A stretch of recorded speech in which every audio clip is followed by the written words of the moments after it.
कृष्णपादाय कृष्णप्रेष्ठाय भूतले श्रीमते भक्तिवेदांत स्वामिनेति नामिने नमस्ते सरस्वती देवे गौरवाणी प्रचारिणे निर्विशेष शून्यवादी पाश्चात्यदेशतारिणे जय श्री कृष्ण चैतन्य प्रभु नित्यानंद श्री अद्वैत गदाधर श्रीवासादि गौरभक्त वृंद हरे कृष्णा कृष्ण कृष्ण हरे हरे हरे राम राम राम हरे हरे।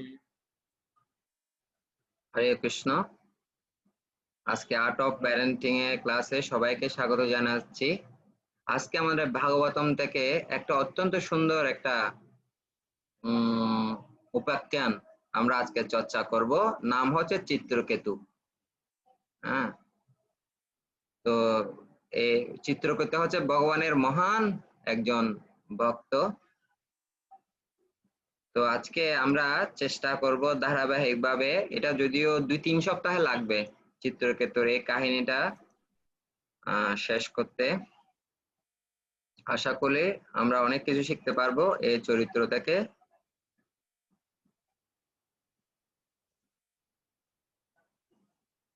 মহারাজ চিত্রকেতুর শোক, এটা আর্ট অফ প্যারেন্টিং এর জন্য অত্যন্ত একটা গুরুত্বপূর্ণ একটা টপিক। হ্যাঁ,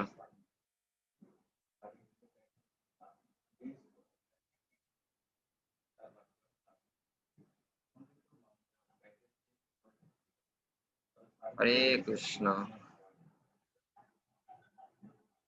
তো দেখতে পাচ্ছেন অনুবাদে বলা হচ্ছে, হে মহারাজ পরীক্ষিত, সুরসেন দেশে চিত্রকেতু নামক একজন রাজা ছিলেন, যিনি সারা পৃথিবীর একচ্ছত্র সম্রাট ছিলেন। তার রাজত্বকালে পৃথিবী কামদুক ছিলেন, অর্থাৎ জীবনের সমস্ত আবশ্যকতা গুলি পূর্ণ করতেন।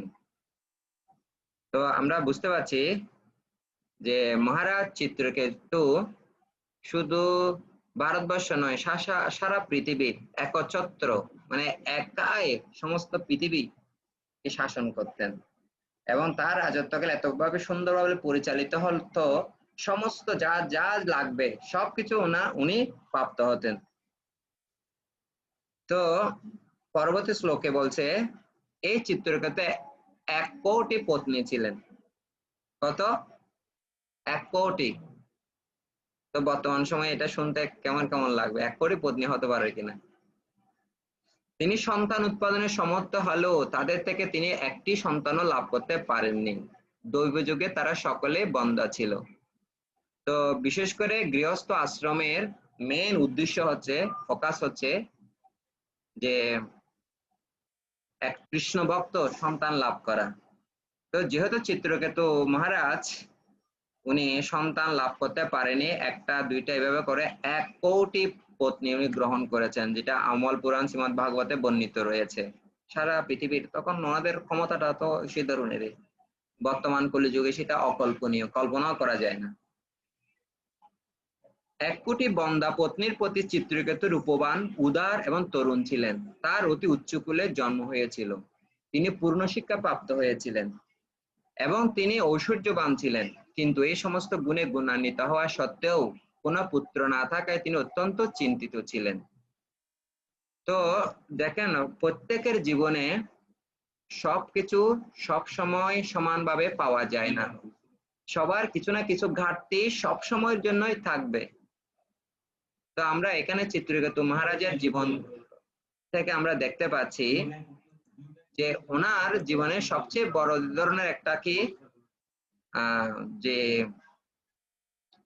চিন্তার কারণ, সে কোনো পুত্র সন্তান ওনার নেই।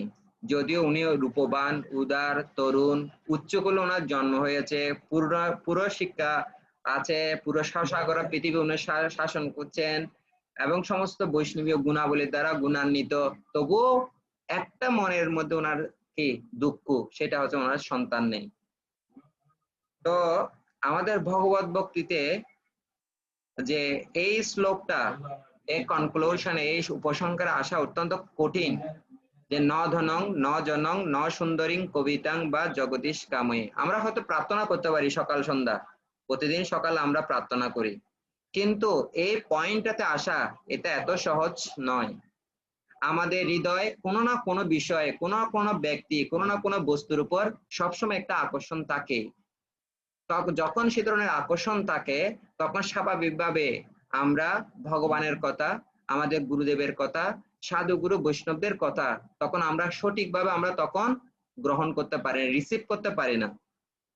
হ্যাঁ, এটা প্রত্যেকের জীবনে আমাদের কোনো না কোনো জায়গায় আমাদের ভগবত ভক্তিতে আমাদের হৃদয়টা সেখানে আটকে থাকে, এটা বলা হয় হৃদয় গ্রন্থি।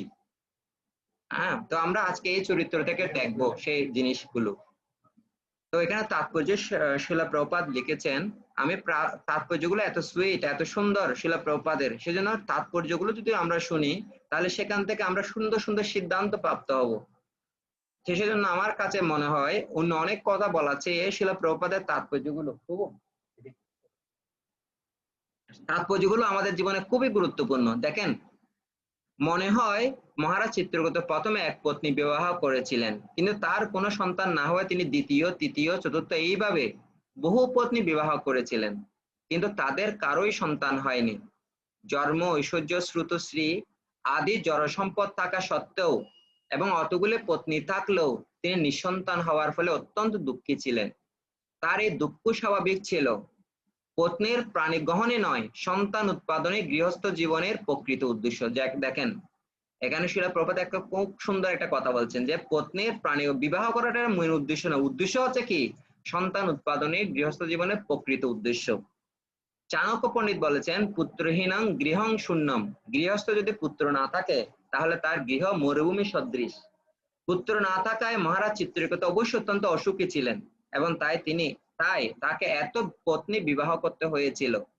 ক্ষত্রিয়দের একাধিক পত্নী বিবাহ করার বিশেষ অনুমতি রয়েছে, এবং মহারাজ চিত্রকেতু তাই করেছিলেন, কিন্তু তা সত্ত্বেও তার কোনো সন্তান হয়নি। তো বর্তমান এটা এখন আমাদের যে সময় আমরা অবস্থান করছি, এখন কেউ ক্ষত্রিয়, ব্রাহ্মণ, বৈশ্য পাওয়াটা অনেক দুষ্কর। এখন কলো শূদ্র সম্ভব, শূদ্র, সেজন্য একাধিক পত্নী গ্রহণ করা এখন খুব কঠিন। কিন্তু যেহেতু ওনার সন্তান ছিল না, তাই উনি 1, 2 এভাবে 1 কোটি সন্তান, 1 কোটি পত্নী গ্রহণ করেছেন মহারাজ চিত্রকেতু। কিন্তু ভগবানের বিধান, ভগবান যদি চান যে না আমি পুত্রই দিব না, তাহলে কিভাবে 1 কোটি কেন, আরো অনেক নিলেও কোনো কাজ হবে না। তো যেটা মহারাজ চিত্রকেতুর জীবনে ঘটেছে। এবং চাণক্য পণ্ডিতের শ্লোকে অবলম্বন করে উনি শ্লোক বলছেন, অবিদ্যাং জীবনং শূন্যম দিক শূন্যাচ্চ অবান্ধবা পুত্রহীনং গৃহ শূন্যং সর্বশূন্য দারিদ্রতা। তো উনি বলছেন জ্ঞানহীন জীবন হচ্ছে শূন্য, যার জ্ঞান নাই সে জীবন হচ্ছে শূন্য। বন্ধু বান্ধবহীন ব্যক্তির সব দিক শূন্য, যার বন্ধু বান্ধব নাই, কাউকে কথা বলতে পারে না, হৃদয় কুলে, সে ধরনের ব্যক্তি হচ্ছে সব দিক শূন্য। পুত্রহীন গৃহ শূন্য, যদি গৃহ আছে কিন্তু যদি কন্যা পুত্র না থাকে তাহলে গৃহটা শূন্য শূন্য। আর দরিদ্র ব্যক্তির সমগ্র জগৎটাই হচ্ছে শূন্য। তো আমাদের মেইন আলোচ্য বিষয় হচ্ছে পুত্রহীন গৃহ শূন্য, যেটা শিলা প্রভুপাদ কোট দিয়েছেন ওনার তাৎপর্যে। তার অতি সুন্দরী চারুনয়না মহর্ষিগণ, সম্পদ, ভূমি এই সব কিছুই সেই সার্বভৌম নরপতির প্রীতি জনক হয়নি। কেন? একটা জিনিস, যে তার মহর্ষি আছে, সম্পদ আছে, ভূমি আছে, সব আছে, কিন্তু উনি সন্তোষ পাচ্ছে না। কেন সন্তোষ পাচ্ছে না? কারণ তার পুত্র নেই। এটা হচ্ছে তার সমস্ত দুঃখের, সমস্ত চিন্তার একমাত্র কারণ। এক সময় অত্যন্ত শক্তিশালী অঙ্গিরা ঋষি, এখানে দেখেন সুখশীল সুখদেব গোস্বামী অঙ্গিরা ঋষিকে যখন পরিচিত করাচ্ছে, একটা বিশেষণ যুক্ত করেছে, অত্যন্ত শক্তিশালী। এই মুনি ঋষিরা বা সমস্ত জীবের যে যার বাসনা আছে, সব বাসনা পূর্ণ করতে ওনারা সমর্থ। ওনারা হচ্ছে বৈষ্ণব হচ্ছে কল্প বৃক্ষের মতো, বাঞ্ছা কল্প তরু হচ্ছে কৃপা সিন্ধুব্য এবচ। যা যা কল্প বৃক্ষ থেকে যা চাওয়া, যা লাগবে সব পাওয়া যায়, ঠিক বৈষ্ণবরা হচ্ছে সেই ধরনের। তো আমরা এখানে দেখতে পাচ্ছি যে অঙ্গিরা ঋষি ভ্রমণ করতে করতে মহারাজ চিত্রকূটের প্রাসাদে এসে উপস্থিত হয়েছিলেন। তখনকার সময়ে রাজপ্রাসাদে সাধু সন্ন্যাসীদের অবাধ বিচরণ ছিল। ওনারা যখন খুশি তখন যেতে পারতেন, কিন্তু বর্তমান সময়ের মতো না। এখন যদি আপনার প্রধানমন্ত্রীর কার্যালয়ে যেতে হয়, অনেক পারমিশন, তাও আবার সাধু সন্ন্যাসীকে ঢুকাবে কিনা যথেষ্ট কি আছে, সন্দেহ আছে। কিন্তু তখনকার সময়ে সাধু সন্ন্যাসীদের বিশেষ গুরুত্ব দেওয়া হতো, এবং রাজারা মনে করতেন আমরা হচ্ছে বৈষ্ণব এবং সাধুদের কি দাস। তখন ওনার সিংহাসনের সাধুদেরকে রেখে তখন কি করতেন, সেবা করতেন, পাদ প্রক্ষালন করতেন, তারপর চরণ দুটো জল মাথা মস্তকে নিতেন। শুধু তাই না, আমরা দেখি যে ভগবান কৃষ্ণ যখন উনি গৃহস্থ জীবন পালন পালন করছেন, তখন এই ধরনের ঘটনা ঘটেছে। ওনার গৃহে নারদ মুনি এসেছেন দ্বারকায়, তখন নারদ মুনিকেও সেভাবে সংবর্ধনা দেন, হ্যাঁ, পরমেশ্বর ভগবান কৃষ্ণ। তো আমরা এখানে দেখতে পাচ্ছি ওনার উপস্থিত হয়েছেন। চিত্রকেতু তৎক্ষণাৎ তার সিংহাসন থেকে উঠে তার পূজা করেছিলেন। তাকে আহার্য পানীয় প্রদান করে তিনি সে মহান অতিথি সৎকার করেছিলেন। ঋষি যখন সুখে উপবিষ্ট ছিলেন, তখন মহারাজ তার মন এবং ইন্দ্রিয় সংযত করে সেই ঋষির পায়ের কাছে ভূমিতে উপবেশন করেছিলেন। দেখেন, হ্যাঁ, একজন রাজা, উনি ভগবত ভক্ত, ওনার কত বিনয়। উনি যদিও সারা পৃথিবী কি করছেন, শাসন করছেন, পরিচালনা করছেন, কিন্তু ওনারা মনে করতেন যে আমি সাধু সন্ন্যাসীদের, সাধুগুরু বৈষ্ণবদের আমরা হচ্ছে সেবক মাত্র।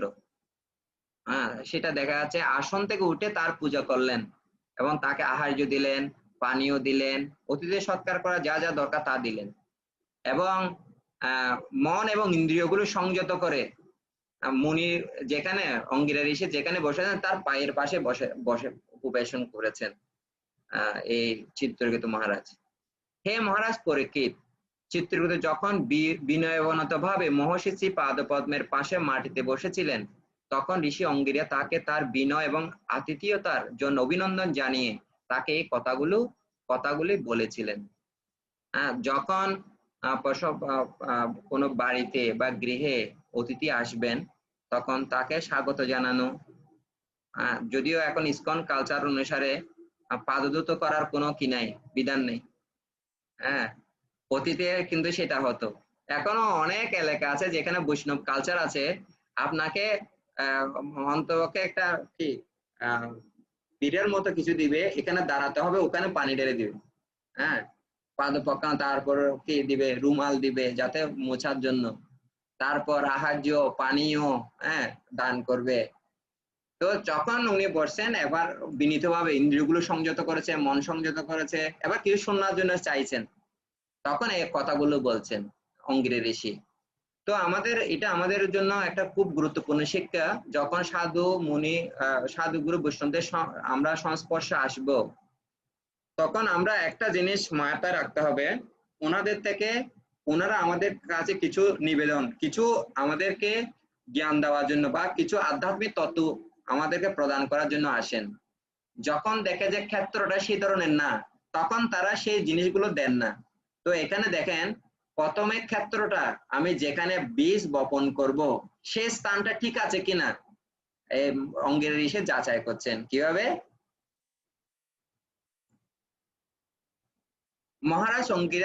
মহর্ষি অঙ্গিরা বললেন, হে রাজন, আমি আশা করি আপনার দেহ, মন এবং রাজকীয় পার্শ্বদ এবং সামগ্রী সবই কুশলে রয়েছে।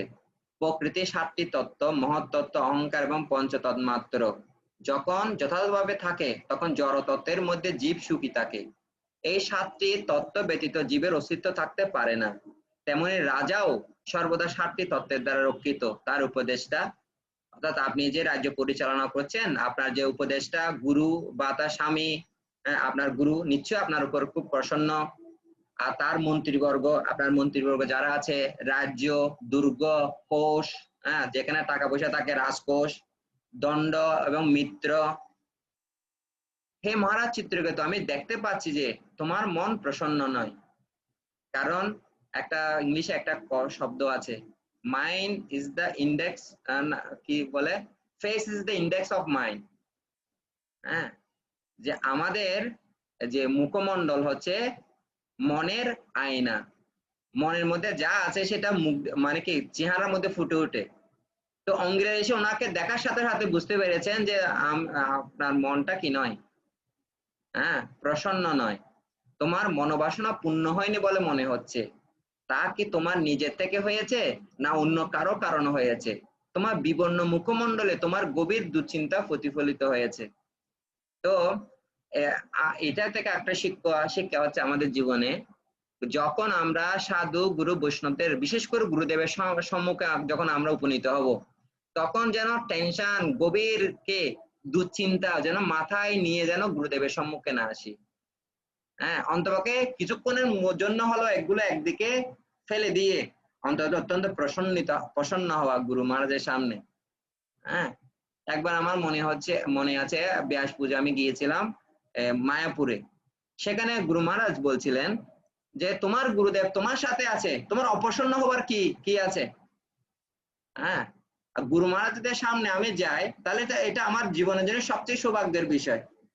কিন্তু এখানে আমরা দেখতে পাচ্ছি স্বাভাবিকভাবে প্রসন্ন হতে পারছেন না। প্রসন্ন ওনার মুখ দিয়ে সেটা দেখা যাচ্ছিল এবং রঙ্গিরের সেটা বুঝতে পেরেছে। তো অঙ্গিরের এসে যে জন্য এসেছেন ওনার প্রাসাদে, মহান্তের স্বভাব তারিতে পামর, নিজ কার্য নাহি তবু যান পরগর। তো উনি একটা মহৎ ওনার ওখানে খাওয়ার জন্য, পানীয়র জন্য, একটা সুখে বসানোর জন্য, একটা খাটে ঘুমানোর জন্য অঙ্গিরের এসে চিত্রকেতু মহারাজের গড়ে যায়নি। উনি ওনার একমাত্র লক্ষ্য হচ্ছে যে ওনাদের বিশেষ করে যারা গৃহস্থ আছে, যারা এই সংসার বন্ধনে আবদ্ধ, তাদের সংসার বন্ধন থেকে মুক্ত করাই হচ্ছে সাধু গুরু বৈষ্ণবদের একমাত্র কাজ। হ্যাঁ, তো আমরা অঙ্গিরা এসে যখন উনি গেলেন, তখন উনি যদিও আপ্যায়ন যথাযথভাবে করেছেন, সব বিনয়ী প্রকাশ করেছেন, কিন্তু ওনার চেহারা থেকে ওই যে তার দুশ্চিন্তা, সে যে তার হৃদয় গ্রন্থি এক জায়গায়, তার হৃদয়টা যে আটকে আছে সেটা বুঝতে পেরেছিলেন। হ্যাঁ, এজন্য এই কথাগুলো উনি বলছেন। শিল শুকদেব গোস্বামী বলেন, হে মহারাজ পরীক্ষিত, মহর্ষি অঙ্গিরা যদিও সবকিছুই জানতেন, তবুও তিনি রাজাকে এভাবে প্রশ্ন করেছিলেন। তখন পুত্রার্থী রাজা চিত্রকেতু মহর্ষি অঙ্গিরাকে এই কথাগুলি বলেছিলেন। তো বিশেষ করে গুরুদেব বা উন্নত মানের বৈষ্ণব, ওনারা জীবের চেহারা দেখে বলে দিতে পারেন ওনার ভিতরে কি কাজ করছে। হ্যাঁ, পরমাত্মার মতো গুরুদেব হচ্ছে পরমাত্মার প্রতিনিধি, বাহ্যিক রূপ। আপনাকে বলতে হবে না, ওনার সামনে যাওয়ার সাথে সাথে স্ক্যানিং করে বলে দিতে পারবে আপনার হৃদয়ে কি চলছে।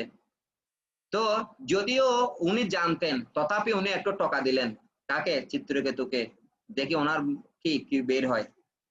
হ্যাঁ, তখন এখন প্রকৃত সত্য কথা ওনার মুখ দিয়ে বের হবে। মুখ যেহেতু মনের দর্পণ, আমি কিছুক্ষণ আগে বলছি, মুখ যেহেতু মনের দর্পণ, তাই মহাত্মারা মুখ দেখে মনের অবস্থা বুঝতে পারেন। অঙ্গিরা এসে যখন রাজার বিবর্ণ মুখ সম্বন্ধে মন্তব্য করছিলেন, তখন মহারাজ চিত্রকেতু তার দুশ্চিন্তার কারণ তাকে বলেছিলেন। মহারাজ চিত্রকেতু বললেন, হে মহাত্মা, তপস্যা, জ্ঞান এবং সমাধির বলে আপনি সমস্ত পাপ থেকে মুক্ত হয়েছেন।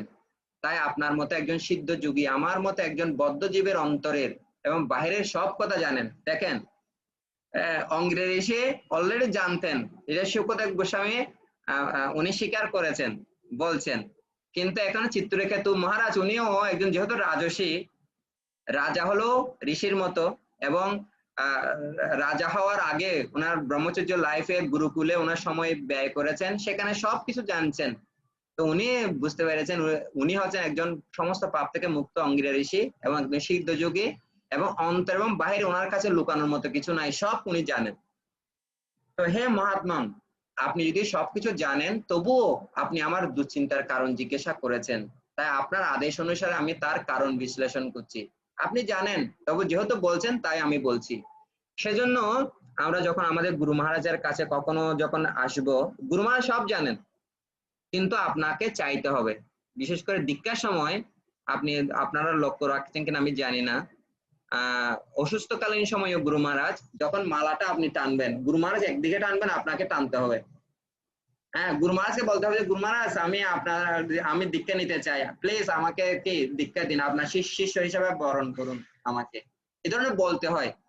তো অনেক সময় নতুন নতুন যারা তারা একটু গাবড়ে যায়, কিরে গুরু মহারাজ একদিকে টানছে, আমি একদিকে টানছি, হ্যাঁ অনেক সময় মালাটা ছেড়ে দেয়। হ্যাঁ, এই দীক্ষা এটা হচ্ছে মাগি নিতে হবে, হরি নাম মহামন্ত্র লও তুমি মাগি।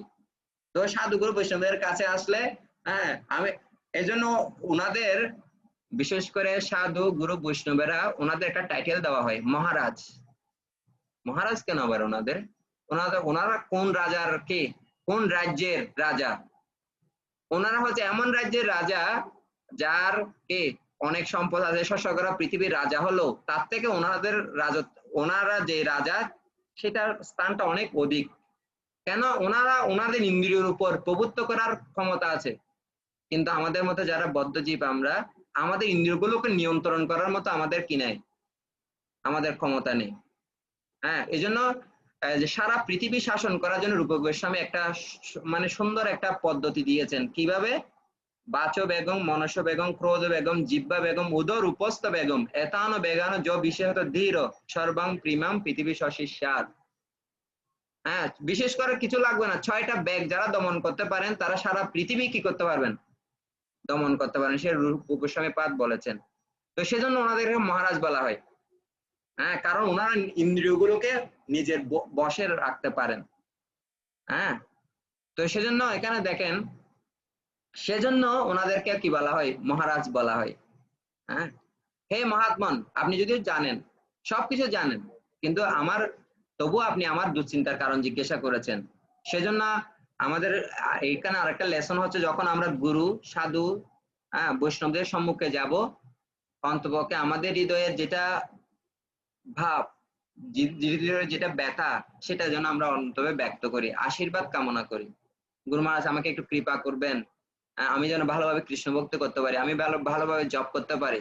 যাদের অন্য প্রবলেম আছে সেটাও বলবেন। হ্যাঁ, কারণ উনি হচ্ছে একমাত্র নির্ভরযোগ্য ব্যক্তি যে আমার গুরুদেব। তো অঙ্গিরা ঋষির কাছে সেই কথা ব্যক্ত করছেন। ক্ষুধা এবং তৃষ্ণায় কাতর ব্যক্তিকে যেমন মালা অথবা চন্দন আদি সুখপ্রদ বিষয় দিয়ে সুখ দিতে পারে না, তেমনই স্বর্গের দেবতাদের অভিলাষিত সাম্রাজ্য, ঐশ্বর্য, সম্পদ আমাকে সুখ দিতে পারে না, কারণ আমি অপুত্র। কত একটা উপমা দিয়েছে দেখেন, যেমন যে ব্যক্তির ক্ষুধা আছে, তৃষ্ণা আছে, তাকে যদি মালা দেওয়া হয়, চন্দন দেওয়া হয়, ওনার দরকার খাবার, ওনাকে মালা চন্দন দিয়ে কি হবে? হ্যাঁ, তো উপমাটা কেমন করে দেওয়া হচ্ছে, তো বলছে যদিও আমি এই সাম্রাজ্যের, ঐশ্বর্যের, সম্পদের আমি মালিক, কিন্তু আমি সুখী না, কারণ একমাত্র আমার অসুখের কারণ হচ্ছে আমার অপুত্র, আমার কোনো পুত্র নেই। হে মহর্ষি, যাতে আমি পুত্র লাভ করে আমার পূর্বপুরুষগণ সহ অন্ধকার নরক থেকে উদ্ধার পেতে পারি, সে উপায় বিধান করুন। দেখেন এখানে উনি কেন পুত্র সন্তান কামনা করছেন, একটা কারণ দর্শন করা হয়েছে, সেটা কি, যে আমার পূর্বপুরুষগণ সহ অন্ধকার নরক থেকে যেন আমরা কি করতে পারি, উদ্ধার হতে পারি, সেজন্য আমি কি চাইছি, পুত্র লাভ করতে চাইছি। তো এখানে বিষয়টা মহারাজ চিত্রকেতু একটা উদ্দেশ্য নিয়ে, মহর্ষি অঙ্গিরা চিত্রকেতুর প্রাসাদে একটা উদ্দেশ্য নিয়ে এসেছেন, কিন্তু ওনার মনের অবস্থা দেখে ওনার জিজ্ঞেস করার সাথে সাথে ওনার আরেকটা চিন্তা। তো মহান ব্যক্তিরা যারা এই ধরনের উন্নত মানের বৈষ্ণব, তাদের শরণাগত হলে আমাদের একটা সুবিধা আছে। হ্যাঁ, আপাত দৃষ্টিতে আমরা যদিও আমাদের হৃদয়টা কোনো না কোনো বিষয়, কোনো বস্তু, কোনো ব্যক্তির প্রতি যদি ঝুলে থাকে, তথাপি সেই বস্তুটা দান করার মাধ্যমে চূড়ান্ত ভাবে আমরা যেন ভগবানের প্রতি আকৃষ্ট হতে পারি, সেই ব্যবস্থা না ওনারা করে দেন। তো উনি বুঝতে পেরেছেন যে এখন পারমার্থিক জ্ঞান কথা যদি আমি বলি, উনি এর চিত্রকেতু মহারাজ এটা শুনবেন না, কারণ তার হৃদয়ে গভীর ভাবে একটা কি দুঃখ, গভীর ভাবে একটা চিন্তাগ্রস্ত উনি। এখন পারমার্থে তুমি দেহ নয়, তুমি আত্মা, হ্যাঁ, এই কথাগুলো এখন আর খাটবে না, এখানে না বেশি দিন নয়, চলো ভগবত ধামে, এই কথাগুলো শুনবে না।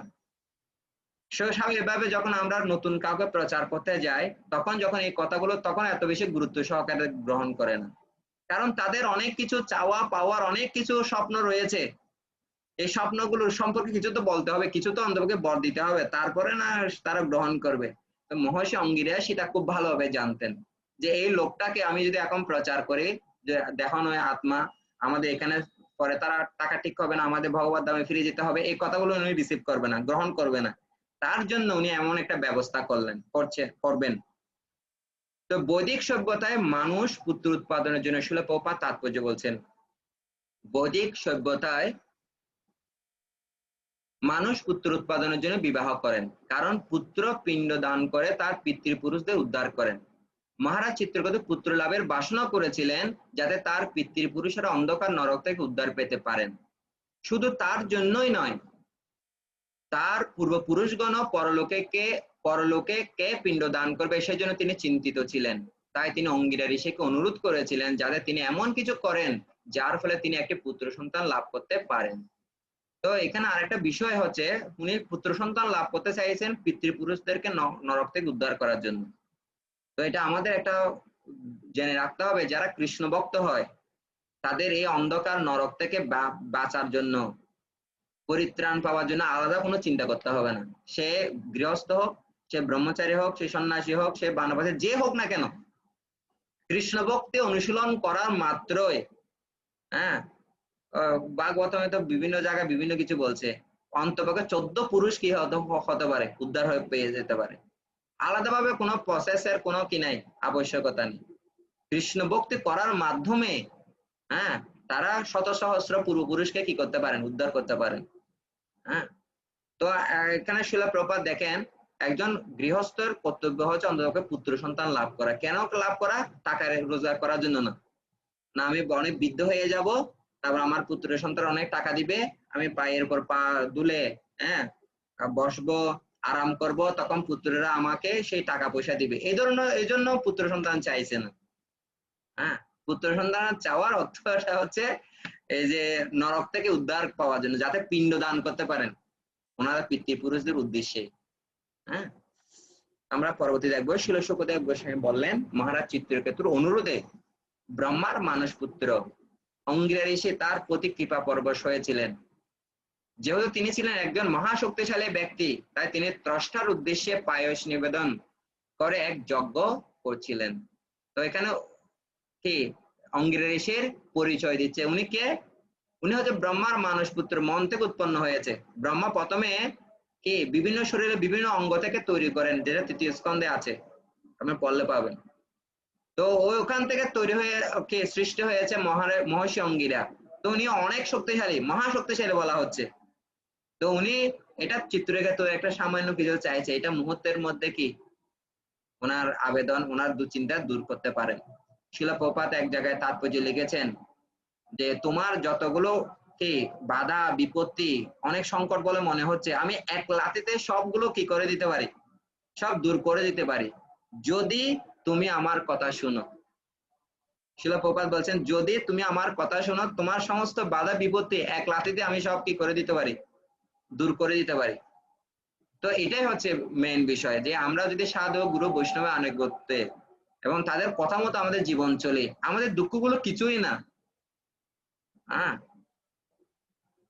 হ্যাঁ, এই যে চৈতন্য মহাপুরুষ বলেন না যে নিমেষের শোষে শোকের অনল, মানে শোকের সাগর, উনি ওনার দৃষ্টিপাতের মাধ্যমে নয়ন নিমেষের শোষে, মুহূর্তের মধ্যে সব শোষণ করে নেয়। ওনাদের সেই ক্ষমতা আছে, সাধু গুরু বৈষ্ণবদের সেই ক্ষমতা আছে। কিন্তু সাধু গুরু বৈষ্ণবেরা সাদা সাদা পরম জিনিসটা দেন না, আগে দেখেন ওনার কোথায় রোগটা হয়েছে। আমরা কি যখন কাউকে প্রচার করে সব সব সমস্যার জন্য একটা সলিউশন, হ্যাঁ প্রভু আমি ভালো পড়াশোনা করতে পারছি না, আমার ছেলে হচ্ছে না, আমার স্ত্রী আমার সাথে ঝগড়া করছে, ঘরে শান্তি পাচ্ছি না, সব প্রশ্নের জন্য একটা উত্তর, কি উত্তর? হরে কৃষ্ণ মহামন্ত্র জপ করুন, সুখী হন, ঠিক কিনা? এটা চূড়ান্ত, কিন্তু এর আগেও কিছু স্টেপ দিতে হবে, কিছু পদক্ষেপ দিতে হবে, তাকে সে যেন হরে কৃষ্ণ মহামন্ত্রের স্থানে আসতে পারে। আপনি যখন হরে কৃষ্ণ মহামন্ত্র জপ করুন, সব হয়ে যাবে আপনার, তখন আপনার কথা আরো গুরুত্ব সহকারে গ্রহণ করবেন। হ্যাঁ, সেজন্য সাধুরা জানে কাকে কখন কিভাবে উপদেশ দান করতে হয়। যেমন কেউ ক্রোধান্বিত হয়ে গেল, ও বলছে, এসে বলে প্রভু আমি খুব ক্রোধান্বিত হয়ে যাই মাঝে মাঝে, এখন ক্রোধটাকে কিভাবে জয় করতে পারি? তো আমি বলবো যে কি আপনি ভালো করে জপ করুন, হরে কৃষ্ণ মহামন্ত্র জপ করুন, ক্রোধ সব চলে যাবে। এটা হচ্ছে একটা স্টেপ। কিন্তু এর আগে এটা হচ্ছে আলটিমেট, মানে চূড়ান্ত আপনার কি দিলেন, সমাধান দিলেন। কিন্তু আগে সমাধান দিতে হবে কিছু। কি সমাধান? প্রভু আপনার যখন খুব রেগে যাবে তখন আপনি চোখগুলো কি ভূমিতে দিকে তাকাবেন, ভালো করে মাটির দিকে, হ্যাঁ। আবার যখন মানে বেশি রাগ আসবে চোখগুলো বন্ধ করে থাকবেন, হ্যাঁ। কিছু কিছু স্টেপ এই ধরনের দিতে হবে। আপনার বেশি যদি রাগ আসে 1 গ্লাস ঠান্ডা জল খাবেন, হ্যাঁ। যখন আপনার খুব বেশি রাগ আসবে তখন আপনি মুখ খুলবেন না, মানে কথা বলবেন না, অন্তত কিছুক্ষণের জন্য চিন্তা করবেন। এই ধরনের কিছু ছোট ছোট ছোট স্টেপ, যদিও ওগুলো ওগুলো শোনার মাধ্যমে অনেকে কি হবে, হ্যাঁ প্রভুর কথাগুলো তো ঠিক আছে, তখন এবার আলটিমেটলি আস্তে আস্তে আপনি হরেকৃষ্ণ মহামন্ত্রের দিকে নিয়ে যাবেন। তো এখানে আমরা দেখতে পাচ্ছি যে চিত্রকেতু মহারাজের ওনার যে দুঃখ, ওনার যে দুশ্চিন্তা, সেই সেই দুশ্চিন্তাগুলো অপসারণ করে তারপরে এবার আস্তে আস্তে আসবেন পরবর্তীতে। হে ভারত শ্রেষ্ঠ মহারাজ পরীক্ষিত, চিত্রকেতুর 1 কোটি রানীর মধ্যে যিনি ছিলেন শ্রেষ্ঠা, নাম কি? কৃতদ্রুতি নামক সেই প্রথম বিবাহিতা মহিষীকে মহিষী অঙ্গিরা যজ্ঞ অবশেষ প্রদান করলেন। তো এটা বৈদিক শাস্ত্রে এভাবে দেখা গেছে। এখন তো বিভিন্ন পদ্ধতি, বৈজ্ঞানিক অনেক কি উপায় উদ্ভাবন হয়েছে, কি বন্দারও কি সন্তান লাভ করতে পারে। তখনকার ওই ধরনের যন্ত্রের উপর নির্ভর ছিল না, মন্ত্রের উপর নির্ভর ছিল, হ্যাঁ। যেমন কি মহারাজ দ্রুপদ, উনি যজ্ঞ থেকে ওনার পুত্র এবং কন্যাকে লাভ করেছেন, দ্রৌপদী এবং দৃষ্টদ্যুম্নকে, না। তো সেভাবে ক্ষমতা, যেমন যে মহারাজ দশরথ, সে পায়েস, যার থেকে মানে কি 12 রাম লক্ষ্মণ ভরত শত্রুঘ্ন আসেন, হ্যাঁ। তো এই ধরনের একটা বৈদিকটা এইভাবে প্রথা ছিল। মন্ত্রের শক্তিটা খুব বেশি ছিল, এখন মন্ত্রের শক্তিটা কমে গেছে, এখন যন্ত্রের শক্তিটা কি হয়ে গেছে, বেশি হয়ে গেছে। কিন্তু একটা মন্ত্রের শক্তি এখনো বলবৎ আছে, সেটা হচ্ছে হরেকৃষ্ণ মহামন্ত্র। তারপর মহিষী অঙ্গিরা রাজাকে বলেছিলেন, হে মহারাজন, এখন তুমি একটি পুত্র লাভ করবে, যে তোমার হর্ষ এবং শোক উভয়ের কারণ হবে। এই কথা বলে চিত্রকেতু উত্তরের অপেক্ষা না করে সেই ঋষি প্রস্থান করেছিলেন। তো চিত্রকেতু মহারাজ উনি খুব আনন্দিত হয়ে গেলেন যে অন্তপক্ষে তুমি একটি পুত্র সন্তান লাভ করবে শুনে। কিন্তু পরবর্তী লাইনটা অত বেশি ভালোভাবে উনি কি ধ্যান দেয়নি। হর্ষ এবং শোক উভয়ের কারণ হবে। হর্ষ মানে আনন্দ, শোক মানে আবার কি, আবার দুশ্চিন্তাগ্রস্ত, আবার তুমি অনুতাপ করবে। তো প্রভুপাদ তাৎপর্যে লিখেছেন, রাজা যখন জানতে পেরেছিলেন যে তিনি একটি পুত্র সন্তান লাভ করবেন, তখন তিনি আনন্দে উৎফুল্ল হয়েছিলেন। প্রভুপাদ লিখছেন, এই মহা আনন্দের ফলে তিনি অঙ্গিরা ঋষির উক্তির প্রকৃত অর্থ বুঝতে পারেননি। তিনি মনে করেছিলেন যে পুত্রের জন্মের ফলে তার অবশ্যই অত্যন্ত আনন্দ হবে, কিন্তু রাজার একমাত্র পুত্র হওয়ার ফলে তার ঐশ্বর্য এবং সৌভাগ্যে গর্বে গর্বিত হয়ে সে হয়তো তার পিতার খুব একটা বাধ্য হবে না। কিন্তু রাজা এই মনে করে প্রসন্ন হয়েছিলেন, পুত্র তো হোক, সে যদি খুব একটা বাধ্য নাও হয় তাতে কিছু যায় আসে না। একটি প্রবাদ আছে, নাই মামা চেয়ে কানা মামা ভালো। হ্যাঁ, সে বিচার অনুসারে রাজা ভেবেছিলেন যে কোনো পুত্র না থাকার থেকে অন্তত অবাধ্য পুত্র থাকা ভালো। তো আমরা একটা কিছু হয়তো মাইন্ডে মনে মনে ভাবতে পারি, কিন্তু এর পরবর্তী যে স্টেপ, পরবর্তী যে কি ঘটনা ঘটবে সেই সম্পর্কে আমরা কেউ জানি না। আমরা মনে করি যে না ঠিক আছে, অবাধ্য যখন হবে হয়তো আমার কথা শুনবে না, হ্যাঁ, অন্তপক্ষে নাই মামা চেয়ে কানা মামা, অন্তপক্ষে ছেলেটা তো থাকলো, ছেলেটা তো হলো, অন্তপক্ষে আমার দুঃখটা বুঝলো। কিন্তু ওনার পরিণতিতে এই ধরনের ভয়াবহ হবে সেই সম্পর্কে ওনার কোনো কি ছিল না, ধারণা ছিল না। তো এখানে শিল প্রপাত বলছেন, মহাপণ্ডিত চাণক্য বলেছেন, কো অর্থম পুত্রেণ জাতেন যো ন বিদ্যান ন ধার্মিক কানেন চক্ষুষা কিং বা চক্ষু প্রিয়ৈব কেবলম। যে পুত্র বিদ্যান নয় এবং ভগবত ভক্ত নয়, সে পুত্র থেকে কি লাভ?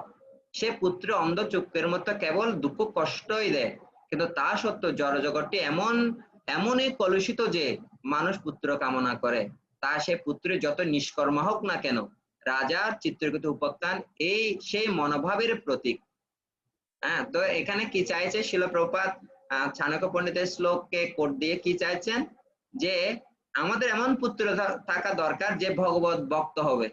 এটা হচ্ছে মেইন, মানে সন্তান লাভ করার মেইন উদ্দেশ্য, যেটা ঋষভ দেব ওনার পঞ্চম স্কন্ধে ভাগবত বর্ণনা করেছেন, যে কি বাবা মা হওয়ার সার্থকতা কোথায়? তার আশ্রিত জন তার পুত্রকে ভগবত ভক্তের রূপে পরিণত করা, এটা হচ্ছে আমাদের মহান মহান একটা দায়িত্ব।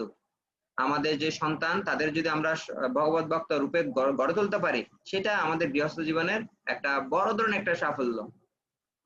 যদিও এখানে মহারাজ চিত্রকেতুর ওনার মনোভাব অনুসারে দেখা যাচ্ছে যে আমার ছেলে হয়তো কি বকাটে হোক, নিষ্কর্মা হোক, যাই হবে হোক, অন্তপক্ষে আমার ছেলে তো হলো, সেটা অন্তপক্ষে আমি যেন সান্ত্বনা খুঁজে পাই। তো কৃত্তিকা দেবী যেমন অগ্নির কাছ থেকে মহাদেবের বীর্য গ্রহণ করে স্কন্দ বা কার্তিকেয় নামক পুত্রকে গর্ভে ধারণ করেছিলেন, কৃতদূতীও তেমন অঙ্গিরার অনুষ্ঠিত যজ্ঞের প্রসাদ বক্ষণ পূর্বক চিত্রকেতু বীর্য ধারণ করে গর্ভবতী হয়েছিলেন। হে মহারাজ পরীক্ষিত, সুরসেন দেশের অধিপতি রাজা চিত্রকেতুর বীর্য ধারণ করে রাজমহিষী কৃতদূতীর যে গর্ভ হয়েছিল তা শুক্ল পক্ষের চন্দ্রের মতো দিন দিন বৃদ্ধি পেতে লাগলো। তারপর যথাসময়ে রাজার একটি পুত্র জন্মগ্রহণ করেছিল। সে সংবাদ শ্রবণ করে সুরসেন দেশবাসীরা অত্যন্ত আনন্দিত হয়েছিলেন, কারণ এই সারা পৃথিবী জুড়ে, শশাগোরা পৃথিবী জুড়ে একমাত্র সম্রাট হচ্ছে চিত্রকেতু। ওনার দুঃখ মানে সমস্ত রাজ্যের সমস্ত প্রজাদের দুঃখ। তো সমস্ত এই যে সুরসেন দেশের যতগুলো প্রজারা ছিল তারা সবাই খুব আনন্দিত হয়েছে। কেন? কারণ তারা আজকে অন্তত রাজার একটা রাজপুত্রকে ওনারা প্রাপ্ত হয়েছেন।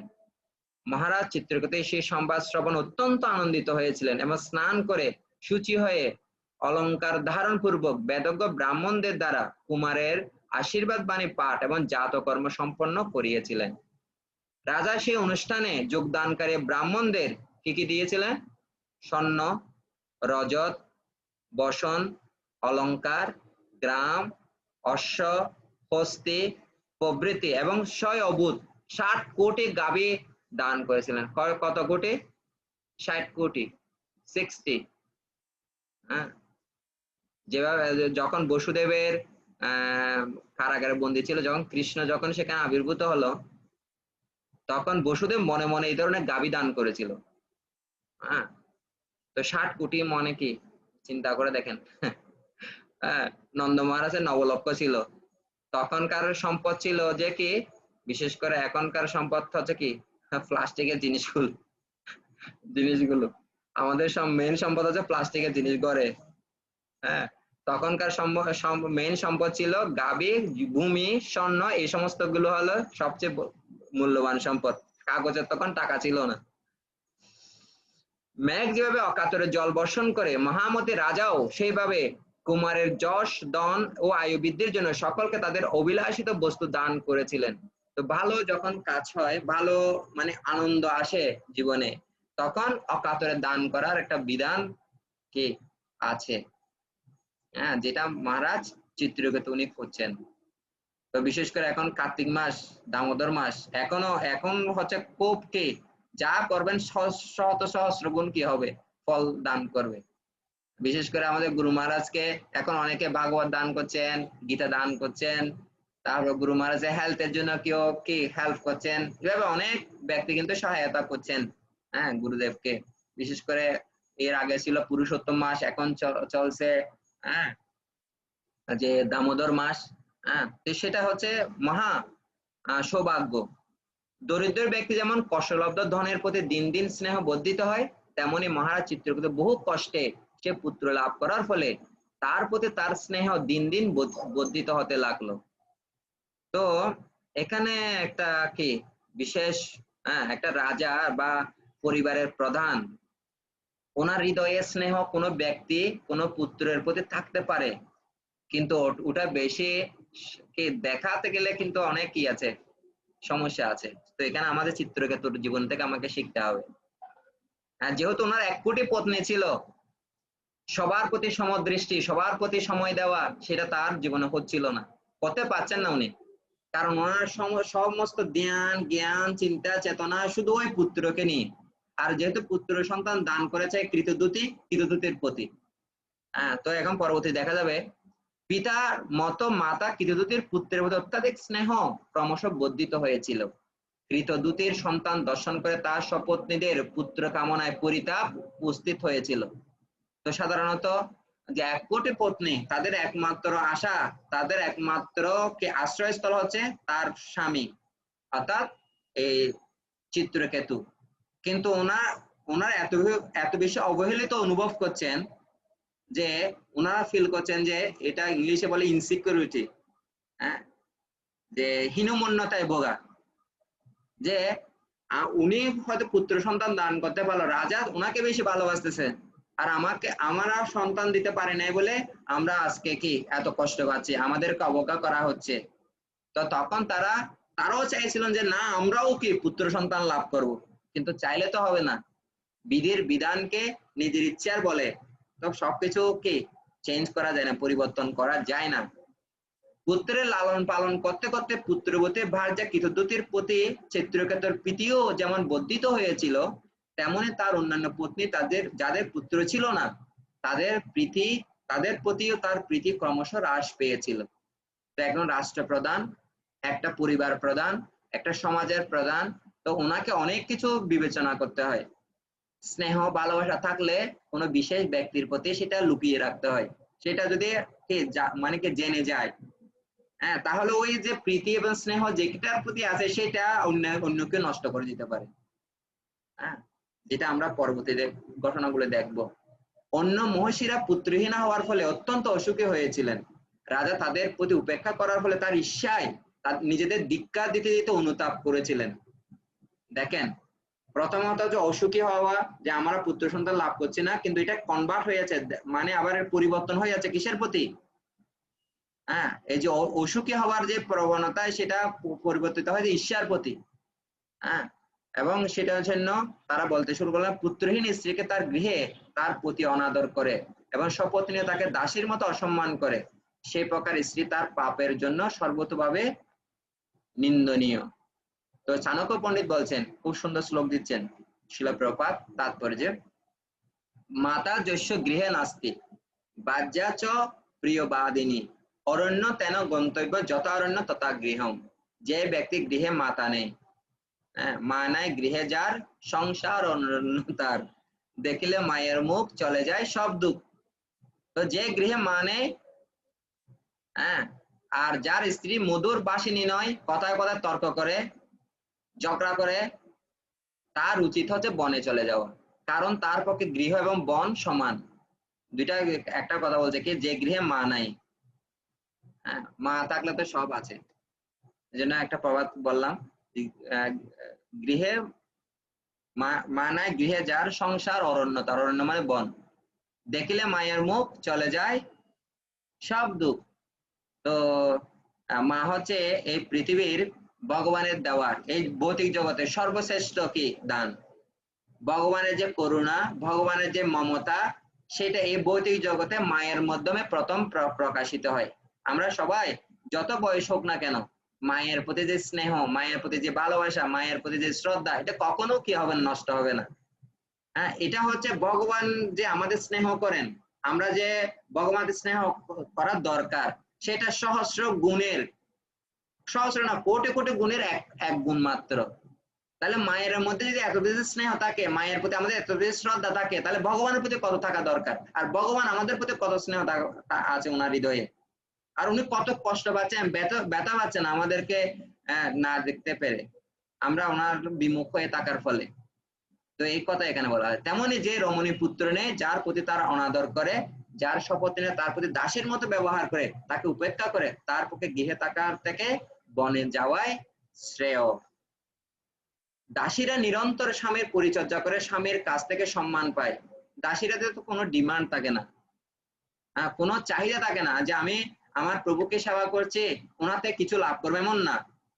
ঠিক আছে, আমাদের কাজ হচ্ছে, আমরা দাসী, আমাদের কাজ হচ্ছে প্রভুদের সেবা করা, এটা। তো দাসীদের কোনো কি নেই, ডিমান্ড নেই, কিন্তু স্ত্রী তার স্বামীর থেকে যখন উপযুক্ত ভাবে কি পাচ্ছে না, সম্মান পাচ্ছে না, যে রেসপেক্ট, যে যা প্রাপ্য দরকার সেটা যখন পাচ্ছে না, তখন স্বাভাবিকভাবে তাদের মনটা ক্ষুণ্ণ হচ্ছে, তারা অশান্তিতে ভুগছেন, তাদের অনুতাপ হচ্ছে তাদের হৃদয়ে, তাই তাদের কোনো সন্তাপ থাকে না। এখানে দেখেন, তাই কিন্তু আমাদের অবস্থা দাসীরও দাসীর মতো, অতএব আমরা অত্যন্ত দুর্ভাগা। কারা বলছেন? চিত্রকেতু মহারাজের কৃতদূতী ছাড়া আর যে পত্নীগুলো আছে তারা বলছেন এই কথাগুলো। শিল শুকদেব গোস্বামী বলতে লাগলেন, এভাবে পতির দ্বারা উপেক্ষিত হয়ে এবং কৃতদূতীর পুত্র সম্পদ দর্শন করে দুইটা একটা ঘটেছে। একটা হচ্ছে পতির দ্বারা উপেক্ষা হয়েছে। উপেক্ষা কেন? কারণ ও কৃতদূতের পুত্র থাকার কারণে আমরা উপেক্ষিত হচ্ছি। কৃতদূতীর শপথ নিলে সর্বক্ষণ ঈর্ষায় দগ্ধ হতে লাগলেন, যা অত্যন্ত প্রবল হয়ে উঠেছিল। দিন দিন এই ঈর্ষাটা বাড়ছে বাড়ছে বাড়ছে। ক্রমশ তাদের বিদ্বেষ বৃদ্ধি পেয়ে তাদের বুদ্ধি নষ্ট হয়ে গিয়েছিল। অত্যন্ত কঠোর হৃদয় হয়ে এবং তাদের প্রতি রাজার অনাদর অসহ্য করতে না পেরে তারা অবশেষে কুমারকে বিষ প্রদান করেছিল। ঈর্ষা যখন অত্যন্ত অতিমাত্রায় চলে যায় তখন কি যে করছে তারা তখন ঠিক থাকে না। এখানে দুইটা একটা হচ্ছে চিত্রকেতু মহারাজের লেভেল থেকে, ওনার পক্ষ থেকে। আমি আগে বলছি, আবারও বলছি, ওনার কর্তব্য ছিল সব পত্নীকে অন্তপক্ষে হয়তো হৃদয় থেকে না হলে অন্তপক্ষে মৌখিক ভাবে অন্তপক্ষে তাদের সাথে একটা যেন একটা সাম্য ভাব, সমতা বজায় রাখতেন, তাহলে এই ধরনের একটা দুর্ঘটনা ঘটতো না। ওনার যে পুত্রের প্রতি যে স্নেহ সেটা এত বেশি প্রদর্শন হয়ে গেছেন, অন্যরা ঈর্ষায় এটা জ্বলছে। তো দেখবেন আমাদের পরিবারেও যখন আপনি বিশেষ কিছু প্রাপ্ত হয়েছেন কিন্তু আশেপাশের লোকেরা প্রাপ্ত হয়নি, তখন ওরাও ঈর্ষায় এই ধরনের জ্বলে। তখন ওরা চেষ্টা করে যে আপনার শান্তি, মনের শান্তি, যে সুখ, সেভাবে কিভাবে নষ্ট করবে তারাও এভাবে চিন্তা করে স্বাভাবিকভাবে। তো আমাদের দেখতে হবে, বুঝতে হবে, দেখা যাবে না বেশি। তাই তার শপথ নিলে যে তার পুত্রকে বিষ প্রদান করেছে মহারানী কৃতদূতী সেই কথা জানতে পারেননি। তার পুত্রকে গভীর নিদ্রায় মগ্ন বলে মনে করে তিনি গৃহে বিচরণ করছিলেন। তার পুত্রের যে মৃত্যু হয়েছে সেই কথা তিনি বুঝতে পারেনি। বিষ প্রদান করে অলরেডি কি করে দিয়েছে। কারণ 1 কোটির মধ্যে একটা, তারও তো কত 1 কোটি মানে বুঝতে পারছেন। ওনারা যদি ওনার বিরুদ্ধে দাঁড়ায়, অনিষ্ট করবে বলে, তাহলে উনি কৃতদূতী কি করবে, রাজাও কি করবে, কিছু করার থাকবে না।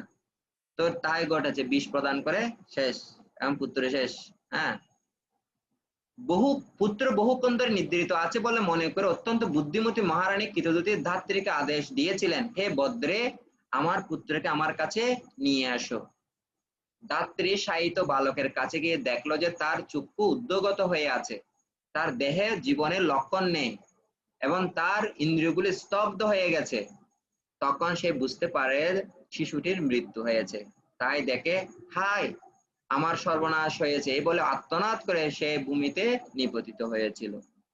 তো ধাত্রী যখন গিয়ে দেখলো যে চার চক্ষুগুলো কি হয়ে গেছে, উপর দিকে উঠে গেছে, কারণ মৃত ব্যক্তির কিছু সিমটম আছে, লক্ষণ আছে। তার দেহে জীবনের কোনো কি নাই, লক্ষণ নেই, তার ইন্দ্রিয়গুলো কি হয়ে গেছে, স্তব্ধ হয়ে গেছে, এবং শিশুটির কি হয়ে গেছে, মৃত্যু হয়েছে। তখন ধাত্রী এভাবে কান্না করতে শুরু করছেন। ধাত্রী অত্যন্ত ব্যাকুল ভাবে তার করযুগলের দ্বারা বক্ষে আঘাত করতে করতে উচ্চস্বরে চিৎকার করেছিল। তার সেই চিৎকার শুনে রানী তৎক্ষণাৎ তার পুত্রের কাছে এসে সহসা তাকে মৃত দেখতে পেলেন। গভীর শোকে তখন রানীর কেশ এবং বসন বিক্ষিপ্ত হয়েছিল এবং তিনি মূর্ছিত হয়ে ভূমিতে পতিত হয়েছিলেন। তো আপনারা বুঝতে পারছেন, অনেক অনেক দিন পরে সে একটা পুত্র সন্তান পেয়েছে। এই পুত্র সন্তান হচ্ছে রাজার, রানীর এবং অন্যান্য পত্নীর ছাড়াও সমস্ত প্রজাদের আকর্ষণের কেন্দ্রবিন্দু। কারণ কোনো ব্যক্তি কোনো বস্তুকে যখন অনেক সাধনা করার পর আমরা পাই, তখন তার প্রতি একটা আমাদের কি থাকে, বিশেষ বিশেষ অনুরাগ থাকে। মনে করেন হয়তো আমরা একটা বিশেষ পুত্রের প্রতি হয়েছে, কিন্তু আমরা হয়তো দেখা যায় একটা মোবাইলের প্রতি হঠাৎ মানে দেখেন মোবাইলটা কিনতে আমার অনেক কষ্ট লাগছে, অনেক কষ্ট হয়েছে, অনেক যত্ন সহকারে এটা কিনা হয়েছে, অনেক কষ্ট করে এই মোবাইলটা পাওয়া গেছে। তখন এখন মোবাইলটা হঠাৎ করে কি হয়ে গেছে, হারিয়ে গেছে, কত দুঃখ লাগবে, কষ্ট লাগবে। তো আমরা শুধুমাত্র এটা চিত্রকেতু মহারাজ শুনে পুত্রের প্রতি শুধুমাত্র কি আকৃষ্ট হয়েছে। আমরা শুধু পুত্র না, কত কিছু যে আছে আমাদের মনটা, শুধু একটা ব্যক্তি একটা বস্তুর প্রতি না, অনেক কিছুর প্রতি। হ্যাঁ, আমরা যদিও বলছি সকালে নদনং ন জনং ন সুন্দরী কবিতাং বা জগদীশ কাময়ে, আমি দন জন সুন্দরী রমণী কামনা করি না, কিন্তু প্রকৃতপক্ষে আমাদের সাধকের এটা মাঝে মাঝে চেক করা দরকার, আমার হৃদয় কিসের প্রতি লালায়িত, কিসের জন্য আমি কৃষ্ণ ভাবনার সমুদ্রে অবগাহন করতে পারছি না, সেই কৃষ্ণ ভাবনা অমৃতে ডুব দিতে পারছি না, কেন আমার হৃদয়টা কিসের জন্য আমার আটকে আছে, এভাবে চেক করা দরকার। আমার কি দরকার, কি লাগবে, হ্যাঁ, তো এইভাবে আমাদের চেক করা দরকার। তো আজকে আমরা অত আর বেশি যাব না, যেহেতু এখন করোনাকে মাধব প্রভুরও ক্লাস রয়েছে, কি ওনার কীর্তন রয়েছে। তো আমি অ্যাসাইনমেন্ট কি হবে আমি পরবর্তীতে আপনাদেরকে জানিয়ে দিচ্ছি, আজকে না হলে কালকে আমি জানিয়ে দেব। তো এটা খুব ইন্টারেস্টিং, অনেক শিক্ষণীয় আছে, এবং মহারাজ চিত্রকেতুকে কিভাবে জ্ঞান দান করবেন, কি বিশেষ ব্যবস্থা করা হয়েছে, আমাদের যেখানে আসক্তি আছে সেখান থেকে জ্ঞান আসবে।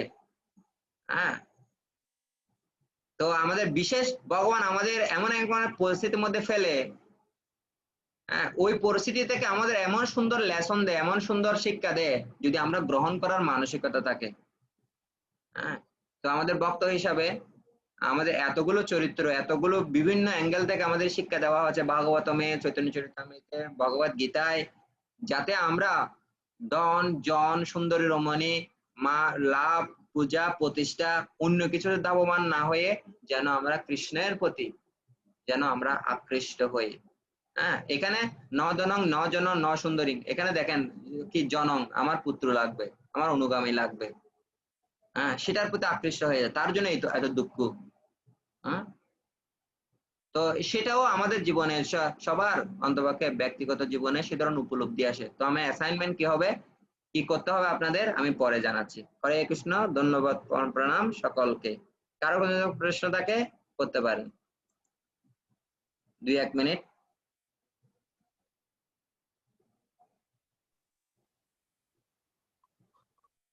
হরে কৃষ্ণ কৃষ্ণ কৃষ্ণ হরে হরে, হরে রাম রাম রাম হরে হরে।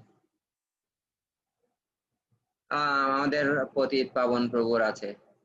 ইয়েস প্রভু, আনমিউট আনমিউট করে বলুন। নাই, ঠিক আছে, না প্রভু কিছু নাই প্রভু। ঠিক আছে, অনেক আপনার তো অলরেডি পুত্র আছে দুজন, কোনো চিন্তা নেই। করুণিকা মাধব প্রভুর তো অলরেডি 2 জন কি আছে, কন্যা আছে, 2টা পুত্র অলরেডি পেয়ে যাবেন। আর মুক্তা মাতাজির তো অলরেডি আছেই, খুব সুন্দর কৃষ্ণ ভক্ত আছেন, তো কোনো চিন্তা নেই। কিন্তু আমাদের লেসন গুলো আমাদের হয়তো ব্যক্তিগত জীবনের সাথে অনেক কিছু হুবহু মিলবে না, কিন্তু সেখান থেকে আমরা অনেক লেসন শিক্ষা পাবো। হ্যাঁ, তো আমি আমার কাছে এত অদ্ভুত লাগে ভাগবতের বিভিন্ন চরিত্রগুলো, কিন্তু এন্ডিং অর্থাৎ শেষে গিয়ে কৃষ্ণকে কিভাবে অবলম্বন করছেন। যেমন ধৃতরাষ্ট্র সারা জীবন শুধু পুত্র মোহে রাজ্যের লোভে অতিবাহিত হয়েছে, কিন্তু শেষে বিদুরের কথায় কিভাবে ওনার পরিবর্তন হলো। হ্যাঁ, তো এইভাবে যতগুলো চরিত্র আছে, পজিটিভ বলেন নেগেটিভ বলেন, আলটিমেটলি ভাগবতমে কেন স্থান পেয়েছে, কারণ লাস্টে ওরা কৃষ্ণকে লাভ করেছেন। তো আমরাও যেন যা কিছু করি না কেন আমরা শেষে যেন আমরা কৃষ্ণকে লাভ করি, সেটাই হচ্ছে আমাদের মেইন কি গোল, মেইন উদ্দেশ্য, যেখান থেকে পড়ে থাকি না কেন। ঠিক আছে, আমি আজকে এখানে শেষ করছি। হরে কৃষ্ণ, সকলকে অনেক ধন্যবাদ। এখানে আমাদের তৃপ্তি মাতাজি আছেন, সুমন মল্লিক প্রভু আছেন, সুমা পাল মাতাজি আছেন, সঞ্জয় প্রভু আছেন, লাভলি মাতাজি আছেন, বিদগ্ধ মাধব প্রভু আছেন, মনে হয় উনি ইয়াতে, বাবলু প্রভু আছেন, আকিব মাতাজি আছেন, সুমন প্রভু আছেন, এবং করুণাকে মাধব প্রভু তো আছেনই, এবং মাতাজিও আছেন, এবং পতিত পাবন সুধীসূত প্রভু আছেন। তো আমি অ্যাসাইনমেন্ট পরে জানিয়ে দিচ্ছি, তো একটু চেষ্টা করবেন যেন অ্যাসাইনমেন্ট যদি লেখেন তাহলে আপনাদের বিশেষ কি হবে, লাভবান হবেন, এবং যখন বক্তব্য কোর্স করতে যাবেন তখন অ্যাসাইনমেন্ট গুলো আরো সহজ হয়ে যাবে আপনাদের জীবনে। হ্যাঁ, এগুলো আর আমরা বেশি অ্যাসাইনমেন্ট গুলো দিচ্ছি পার্সোনাল অ্যাপ্লিকেশন বিষয়ে, ব্যক্তিগত প্রয়োগ, যাতে আমরা ভাগবতের শিক্ষাগুলোকে আমাদের জীবনে যেন অ্যাপ্লাই করতে পারি। তা আপনারা যদি করেন, লিখেন, কয়েকজন অলরেডি দিয়েছেন, আমি আজকে দিয়েছেন, তো সেজন্য আমি সবগুলো চেক করার সময় পাইনি, কারণ আরেকটা প্রোগ্রাম থেকে এখানে এসেছি। তো আমি এর পরে সবগুলো পড়ব কি লিখছেন, তখন আমি কমেন্টসও আপনাদের জানিয়ে দেবো। হরে কৃষ্ণ, ধন্যবাদ, প্রণাম। সকল বৈষ্ণবকে। হরে কৃষ্ণ।